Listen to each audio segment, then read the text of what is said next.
those who are not successful think if you read 10 points in a book, you're going to be successful. What does success look like? What does it take? Without any kind of influence, you must stay by yourself. If you enable yourself, other people will say you're a success.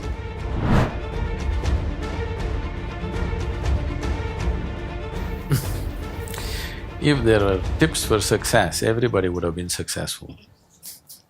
There are no tips for success. Hands on, you got to do a million things. Only those who are not so successful or those who are not successful think somewhere if you read 10 points in a book, you're going to be successful. Those who are successful, they know, they stand on their head and do circus on a daily basis, okay? Only in the parties they stand up straight, rest of the time they are on their head, okay? We need to understand this. If you want to be successful, don't seek success.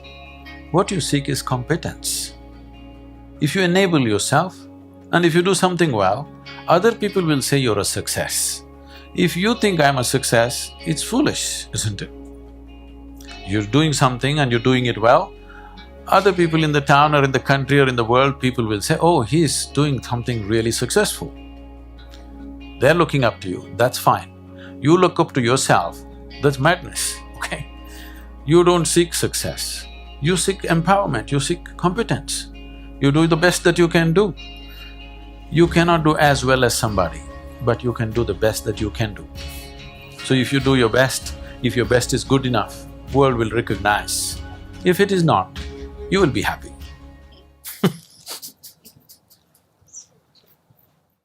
So, what does success look like? What does it take? Well, I know family and friends who always have their breakfast on time. And after breakfast, of course, they must have coffee. After coffee, of course, they must light up a cigarette and sit there nicely because they're trying to become peaceful.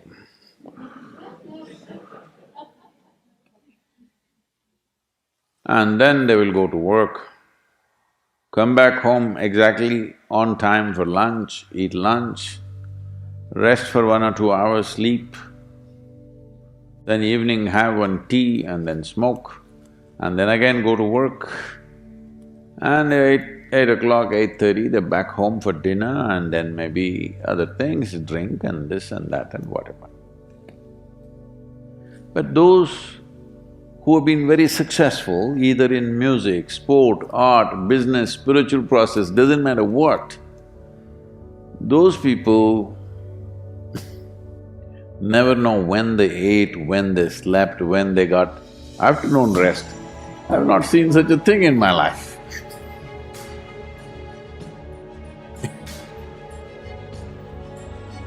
So, those who are committed to being successful with whatever they're doing, one important aspect of their life is they're not settling down wherever it's a bit comfortable.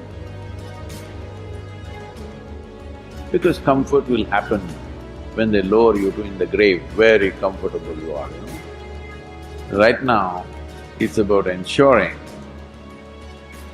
that there is profoundness of experience and there is impactfulness of activity. Because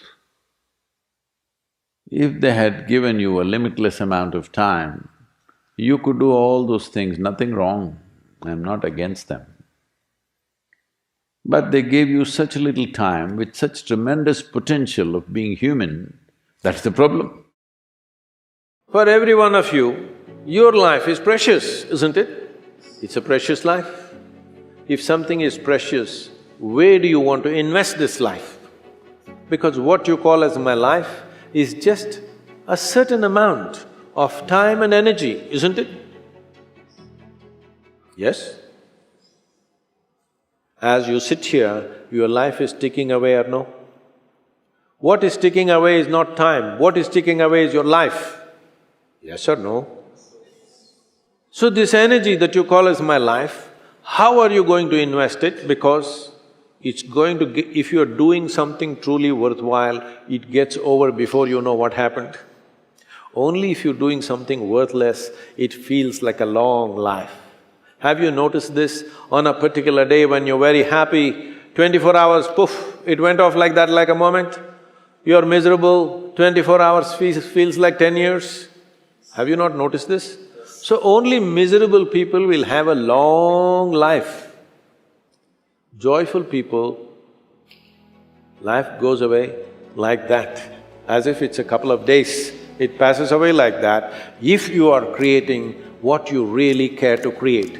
So, one thing that every young person should do is, without the influence of the peers of your own age group, without the influence of your professors and your parents, without any kind of influence, somewhere you must stay by yourself, at least for 2-3 days, and look at it.